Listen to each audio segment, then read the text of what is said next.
واہ جی واہ خان صاحب بہت اچھے. جس طرح آپ نے اس نغمے کو بجایا ہے اس کا ایک ایک بول واضح ہو رہا تھا اور بڑا خوبصورت لگ رہا تھا.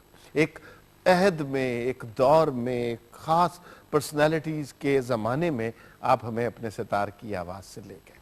بہت اور شکریہ. میں یہ سمجھتا ہوں کہ یہ ہماری خوش قسمتی ہے اور جو ہمارے ناظرین کی خوش قسمتی ہے کہ وہ آج آپ کو سن رہے ہیں.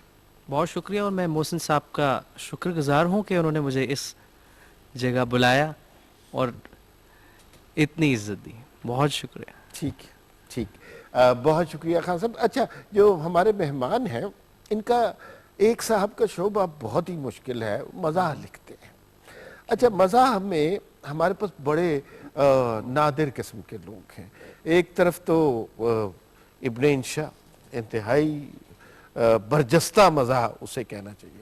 دوسری طرف مشتاق یوسفی صاحب ہیں جو بڑی محنت سے جملہ نکالتے ہیں. پھر شفیق الرحمان ہے اور یونس بٹ کا اپنا یہ انداز ہے. کل محمد خان نے جس طرح لکھا، ضمیر جعفری صاحب نے بہت خوبصورت لکھا. آپ کو کون سا رائٹر انسپائر کرتا ہے مزاح میں؟ لکھنے والوں میں جو اردو مزاح ہے، ایک تو ہمارے کلاسیکل لکھنے والے بھی بہت اچھے ہیں. نذیر اکبر آبادی کی جو بعض نظمیں ہیں، اکبر آبادی کی جو شاعری ہے، رتن ناصر شار یا اردو ابد پنج کے جو لکھنے والے ہیں جی وہ ایک الگ کلاس ہے. لیکن رشید احمد صدیقی اور پطرس بخاری وہ بیسیکلی دو قبیلے ہیں مزاح نگاروں کے، اور بیشتر لوگ ان کا تتبع کرتے آئے ہیں. شفیق الرحمان صاحب مجھے بہت پسند ہیں، کنہیا لال کپور مجھے بہت پسند ہے، عطا اللہ قاسمی صاحب مجھے بہت پسند ہے. ان کا میں شاگرد بھی ہوں. اچھا. تو یونس بٹ اچھا لکھتے ہیں. اور آج کل کے جو نئے لکھنے والے ہیں ان میں ڈاکٹر اشفاق ورک بہت اچھا لکھتے ہیں، گل خیز اختر بہت اچھا لکھتے ہیں، ناصر ملک بہت اچھا لکھتے ہیں، حافظ مظفر محسن بہت اچھا لکھتے ہیں. اور لیکن میں بنیادی طور پہ میں سمجھتا ہوں کہ میں نے غالباً کسی کو فالو نہیں کیا. مجھ پہ جو مضامین بھی لکھے گئے ان میں لوگوں نے یہی کہا کہ یہ حسین احمد شیرازی جو ہے اس کا اپنا ہی رنگ ہے. ٹھیک ہے. اچھا لیکن وہ جو مجھے جب میں ابن انشا کو پڑھتے ہیں نا تو بعض جگہ یوں لگتا ہے کہ یہ بڑا ہی سہل کام ہے، یا جس طرح پطرس نے لکھے مضامین. اور کمال کی بات یہ اتنی چھوٹی سی کتاب ہے اور اردو ادب میں اتنا بڑا نام ہے، کچھ اور لکھا ہی نہیں ہے. تو آپ کے خیال میں اصل چیز کیا ہے، محنت، مشقت یا برجستگی؟ یہ جو لکھنے لکھانے کا کام ہے یہ بنیادی طور پہ وہ آتے ہیں غیب سے. یہ مضامین خیال میں غالب سریر خامہ نوائے سروش ہے. اور میں نے بھی جو لکھا تو اس میں کوئی شعوری کوشش نہیں ہوتی. ذہن میں کوئی خیال آیا، آپ نے کاغذ پکڑا، لکھنا شروع کر دیا. اور پھر وہ ایک اردو کا بڑا اچھا شعر ہے کہ میں نے تو یوں ہی راکھ میں پھیری تھی انگلیاں، دیکھا جو غور سے تیری تصویر بن گئی. تو وہ پتہ چلتا ہے کہ کوئی مضمون بن گیا. یہ بنیادی طور پہ تو یہ وہبی ایک ہے، اللہ تعالیٰ کی نعمت ہے. شیکسپیئر پہ ہزاروں پی ایچ ڈی ہیں لیکن وہ ہزاروں پی ایچ ڈی مل کے میکبتھ نہیں لکھ سکتے. بہت اچھی نہیں بات، لکھ سکتے. بہت اچھی بات. تو چنانچہ یہ لکھنے لکھانے کا کام جو ہے نا یہ آتا تو اوپر سے ہے. پھر یہ ہے کہ آپ اپنی محنت سے یقیناً اگر آپ کسی چیز کو دوسری دفعہ نہیں دیکھتے تو ہمارے وہ لکھنے والے جنہوں نے بہت لکھا اور اس کو دوبارہ نہیں دیکھا تو غالباً اس کے مقابلے میں وہ لوگ زیادہ بہتر ہیں جنہوں نے لکھا اور پھر اس کو دوبارہ دیکھا. جیسے غالب کا جو کلام تھا وہ بہت، جو ان کی شاعری تھی وہ بہت بڑی تھی لیکن انہوں نے اس میں سے بہت سی نکال دی اور وہ جو سلیکٹ کر کے ایک چھوٹا سا پورشن جو تھا، چھوٹی سی کتاب دیوان غالب کے نام پہ نکالی، جسے اب وہ کہتے ہیں کہ یہ ویدوں کے ساتھ ہندوستان کی دوسری الہامی کتاب ہے. بالکل صحیح، بالکل صحیح ہے. اس پہ مزید آپ سے بات ہوگی. رخشندہ نوید صاحبہ مجھے یہ بتائیے کہ کیا تخلیق کا جو عمل ہوتا ہے نا اس کیفیت کے بارے میں ناظرین کو بتائیے. کیا ایسا ہوتا ہے کہ آپ کے ذہن میں کوئی خیال آیا تو وہ مکمل طور پر ایک غزل کی صورت میں آپ کے ذہن میں اتر گیا، یا پھر اس کو اس مومنٹ میں آپ کریکٹ کرتے ریفائن کرتے جاتے ہیں؟ کیا ہوتا ہے وہ مومنٹ؟ مختلف صورتیں، میرا جو پرسنل ایکسپیرینس ہے، لیکن ایسا بھی ہوا ہے کہ پوری کی پوری نظم جو ہے وہ مکمل ہے، آپ کو لگتا ہے کہ ذہن میں یہ اتر آتی ہے، اتر آتی ہے، بالکل. لیکن ایسا ضرور ہے کہ آپ ونس جب آپ لکھ لیتے ہیں تو آپ اس کو ریفائن ضرور کرتے ہیں. مطلب ابھی بھی ایسا ہوتا ہے کہ میں یوں لکھنے بیٹھی ہوں تو میری عادت ہے میں یوں لکھا، اور اگر پیجز ہیں تو میں آئی ول تھرو دوز پیپرز کے جو جن پہ میں نے کٹ کر دیا ہے اور میں کچھ نئے پہ لکھ رہی ہوں، تو میرے پاس پیپرز کا ڈھیر لگ جاتا ہے کہ جو میں ایک چیز لکھ رہی ہوں لیکن میں اس پہ سیٹسفائی نہیں ہوں، میں اس کو ریفائن کرتی جاؤں گی. اور پھر نیچرلی مطلب جو غیب کا ایک بات ہے وہ ایگزسٹ کرتی ہے، اور میرا خیال ہے یہ ایکسپریس میں نہیں کر سکتی کہ وہ مومنٹس جو ہیں وہ میں کہاں ہوتی ہوں جس وقت میں لکھ رہی ہوتی ہوں، میں کہاں ہوتی ہوں، یا وہ کتنی سرشاری کا مومنٹ ہوتا ہے جب آپ کی ایک تخلیق مکمل ہوتی ہے. صحیح. تو یہ یقیناً کوئی خدا کا تھوڑا سا اس میں عطیہ یا کچھ آپ you can اچھا say. یہ جو ہے نا یہ مومنٹ سب رائٹرز کے ساتھ جی ایگزیکٹلی، جو سب کا تجربہ مختلف ہوتا ہوگا. افسانہ لکھتا ہے یا غزل لکھتا ہے یا نظم لکھتا ہے اور شاید جو دھن بناتا ہے ان سب کے ساتھ یہ مومنٹ گزرتا ہے، جی بالکل، جو لمحہ تخلیق جسے ہم کہتے ہیں، اور اس مومنٹ میں وہ سرشاری نہ ہو تو پھر بیکاری ہی ہوتی ہے، پھر وہ لطف اس میں نہیں آتا. لیکن یہ بہت سے شاعروں کے ساتھ ہوا کہ مطلب لکھنے کا تخلیق کا کوئی وقت تو معین نہیں ہو سکتا نا، لیکن ایک بڑے دلچسپ خاتون سے ملاقات ہوئی، پاکستان میں نہیں رہتی باہر رہتی تھی، تو ویسے ہی ان سے بائے دا بائے ایک سوال پوچھ لیا. میں نے کہا آپ شعر کب لکھتی ہیں؟ انہوں نے کہا روز صبح 11 بجے. اچھا. میں نے کہا اچھا بھائی یہ کس قسم کی شاعری ہے، روز صبح 11 بجے ہو جاتی ہے. اچھا رخشندہ کافی دیر ہو گئی، اب کچھ باتیں شعر کی زبان میں آپ کیا سنائیں گی؟ میں غزلوں کی اور ایک دو غزلیات کے ارشاد پیش کرتی ہوں.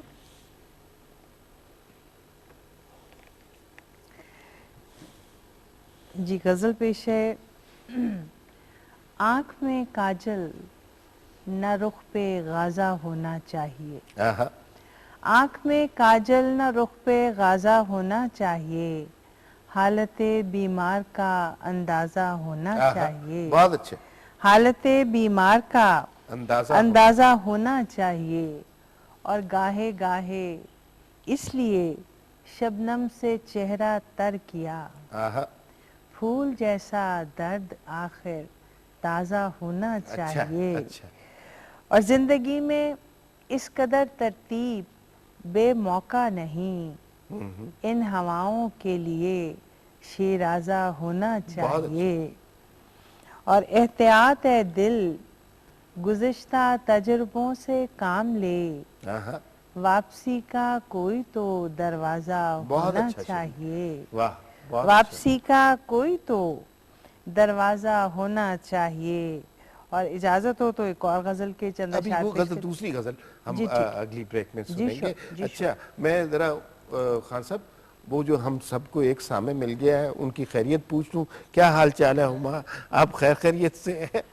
میں بہت کھوئی ہوئی ہوں اس سمے، میں ڈوبی ہوئی ہوں، لہٰذا مجھ سے آپ کسی سینس کی بات کی امید نہ رکھیے. نہیں جو یہاں پہ جتنے آرٹسٹ ہوتے ہیں نا وہ بہت سین لوگ نہیں ہوتے، مطلب وہ بہت شعوری سی باتیں نہیں کرتے. لیکن ایک مشاعرے کا احوال آپ کو بتا دوں. خان صاحب اسلام آباد میں ایک مشاعرہ ہوا، اور کسی بھی ملک میں میرے خیال میں زیادہ سے زیادہ شاعر اچھے ہوتے ہوں گے تو 10 ہوں گے یا 11 ہوں گے. تو ماشاءاللہ اس مشاعرے میں 274 شعراء کو دعوت دی گئی، اور سامعین کی تعداد بھی اتنی تھی. وہ جو بیٹھے تھے سامنے وہ اپنی باری کا انتظار کر رہے تھے. اور مزے کی بات یہ ہے جب مشاعرے کی روایت جیسے آپ جانتے ہی ہیں کہ سینئر شعراء کی باری آخر میں آتی ہے اور پہلے جونیئر، تو وہ جو غزل پڑھتا گیا وہ نکلتا گیا. آخر میں وہ سارے 4-5 جو سینئر لوگ تھے وہ اپنے آپ کو شعر سنا کے خوش ہو رہے تھے. تو ہم تو بڑے خوش قسمت ہیں, ہمیں تو آج ایک سامع ملی ہے اور یہ ہمارا سٹیج ایسا ہے کہ یہاں سے جا بھی نہیں سکیں گے.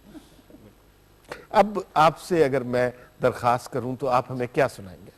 جی اب میں آپ کو سنا رہا ہوں استاد رئیس خان صاحب کی کمپوزیشن ہے اور گایا اس کو انہوں نے ہی ہے, میم نور جہاں نے گایا ہے. اچھا, کبھی کتابوں میں پھول رکھنا, واہ واہ واہ واہ, کبھی درختوں پہ نام لکھنا. ہاں ہاں.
ہاں صاحب, اب تو دل چاہتا ہے کتابوں میں پھول رکھیں. بہت خوبصورت بجایا آپ نے, بہت لطف آیا. اچھا, آپ نے دیکھا ہوگا کہ, اور یہ بات اس پروگرام میں پہلے بھی ہو چکی ہے, جو نثر نگار ہوتے ہیں نا, ان سے نثر نگار جو ہوتے ہیں, پروز رائٹر, ان سے فرمائش کم ہوتی ہے. شاعر کا کام کمپیریٹیولی آسان ہوتا ہے, چند شعر ہوتے ہیں غزل کے اور وہ غزل سنا دیتا ہے. نثر نگار بھی بڑے آرٹسٹ ہوتے ہیں, لیکن نہ تو ان کے پاس بر وقت کتاب ہوتی ہے, نہ لوگوں کے پاس 25-30 منٹ کا وقت ہوتا ہے کہ کوئی افسانہ سن سکیں, کوئی مضمون سن سکیں. تو نیلم احمد بشیر ہماری دوست ہیں, بڑی اچھی افسانہ نگار ہیں, وہ اس پہ بڑا لڑتی جھگڑتی ہیں اپنے دوستوں کے ساتھ کہ بھئی ہمیں بھی موقع ملنا چاہیے. آج ہمارے ساتھ جو ہمارے مزاح نگار دوست بیٹھے ہیں شیرازی صاحب, ان سے التماس کر کے دیکھتے ہیں, تاکہ میں خود نثر نگار ہوں تو تھوڑا سا مجھے بھی یہ شکایت ہے, ہمیں کوئی فرمائش نہیں کرتا. تو شیرازی صاحب کچھ سنائیں گے اپنی کتاب سے؟ جی بسم اللہ. جی ضرور. جی جی ارشاد. یہ ایک مضمون کا ایک چھوٹا سا ٹکڑا. جی. چچا کے عزیزوں کی شادی کا قصہ بھی بڑا دلچسپ ہے. موسیقی کی محفل میں مغنیہ خوبصورت عورت تھی. چچا پہلے تو اپنی اینک کے شیشوں کو رگڑ رگڑ کر چمکاتے رہے, پھر انہوں نے آہستہ آہستہ اپنی نشست آگے بڑھانا شروع کر دی.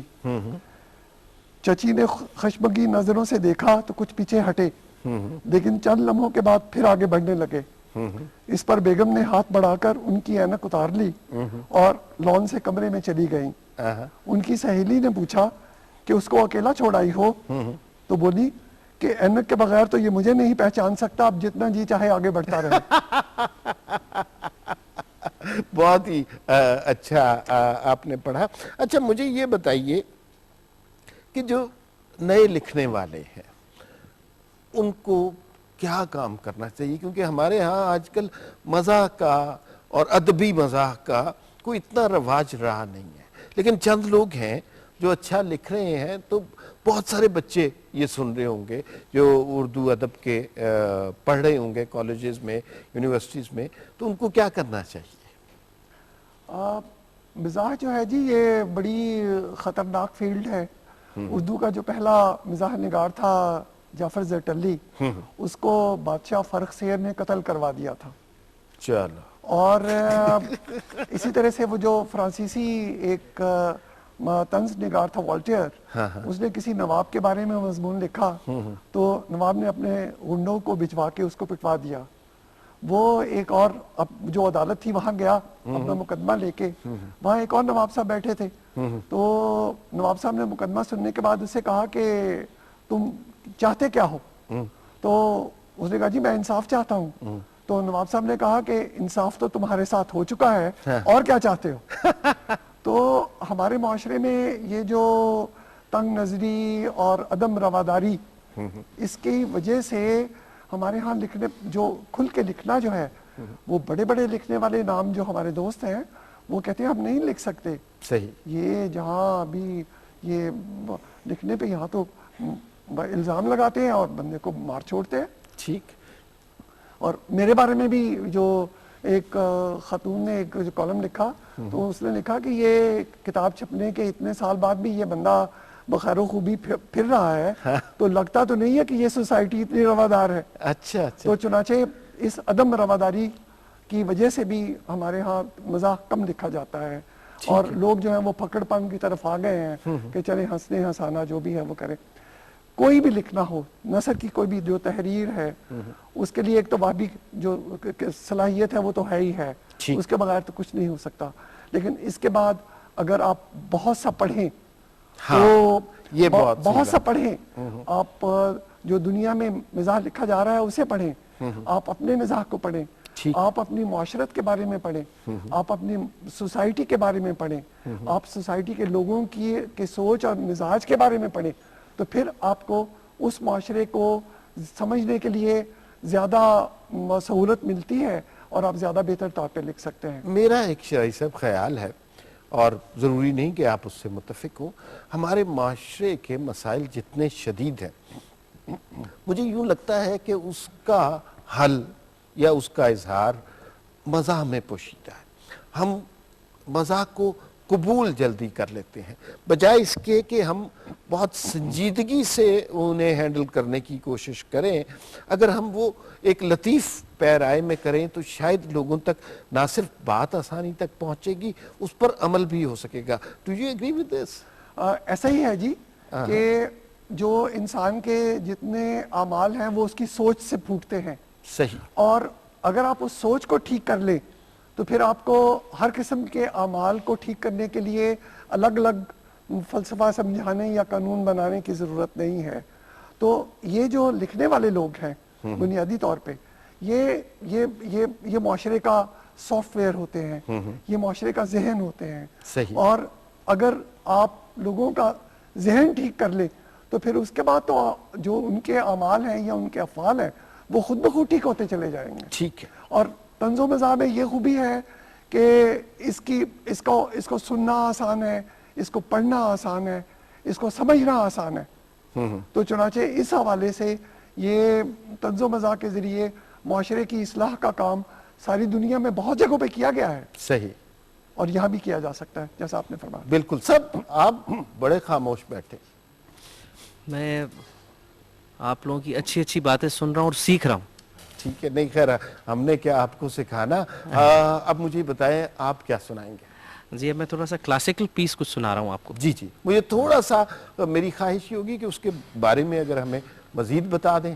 جی یہ پراپر پیور کلاسیکل میوزک ہے, ٹھیک. راگ یمن ہے, ہاں اور لوگ نارملی سب اس کو گاتے ہیں. میری کوشش ہے کہ بہتر سے بہتر کر کے آپ کے سامنے پیش کروں. بسم اللہ.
میرے خیال میں اس کو سننے کے بعد جو کیفیت یہاں پہ جتنے لوگ ہیں ان پہ ہوئی ہے، اس کیفیت کو اگر ایکسپلین کیا جائے تو اسے کہتے ہیں جادو کرنا۔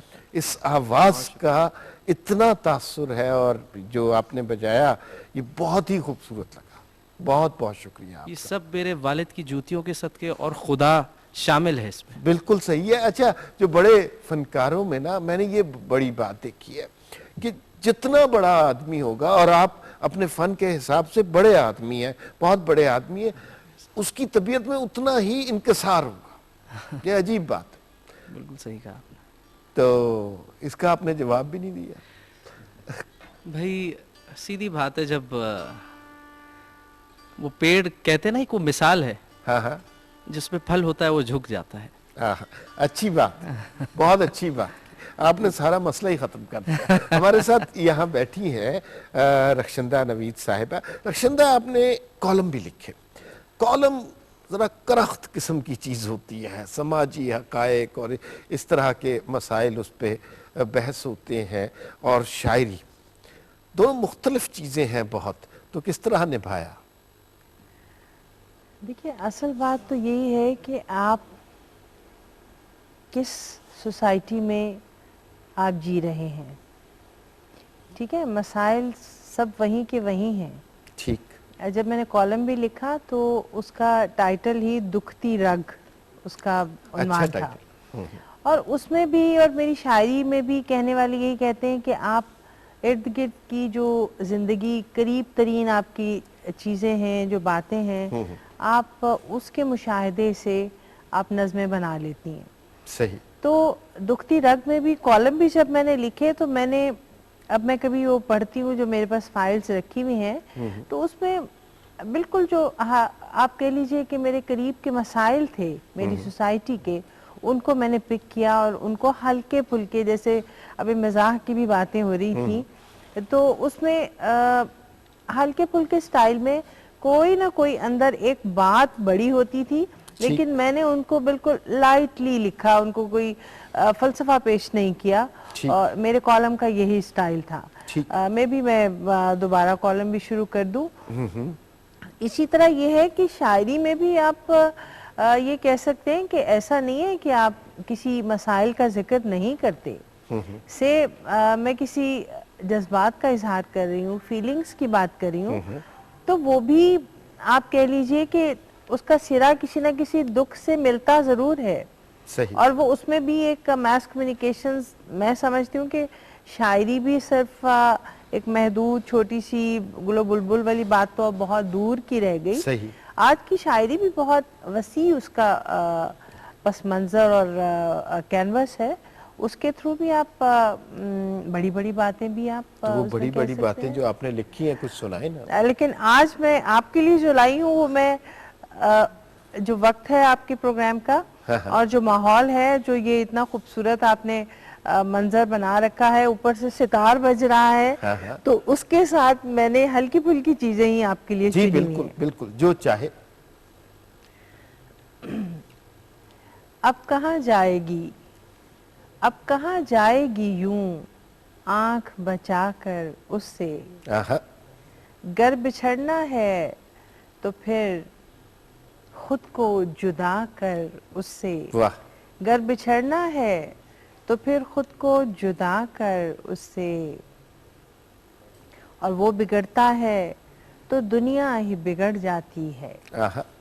اس لیے رکھنی پڑی مجھ کو بنا کر اس سے, اس لیے رکھنی پڑی مجھ کو بنا کر اس سے, اور میں کہانی میں کہیں ہوں کہ نہیں ہوں اے دل, پوچھنا ہوگا کسی روز بٹھا کر اس سے, پوچھنا ہوگا کسی روز بٹھا کر اس سے, اور کس طرح اس پہ میرے درد کا منظر کھلتا, کس طرح اس پہ تیرے درد کا منظر کھلتا.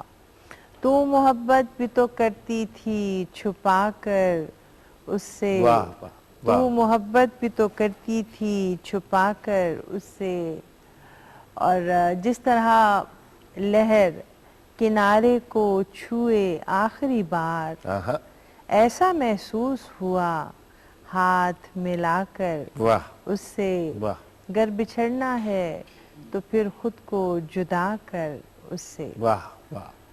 شیرازی صاحب مجھے یہ بتائیے, آپ نے کچھ کتابیں, کچھ ایک تو بابو نگر ہے جس میں مزاح کے حوالے سے بات ہے, کچھ کتابیں اور بھی لکھی, اور وہ بالکل ہی مختلف قسم کی کتابیں, ٹیکسیشن, لاز وغیرہ, اور اس پہ انعامات بھی ملے. ذرا ان کتابوں کی تفصیل بھی بتائیں نا ہمیں.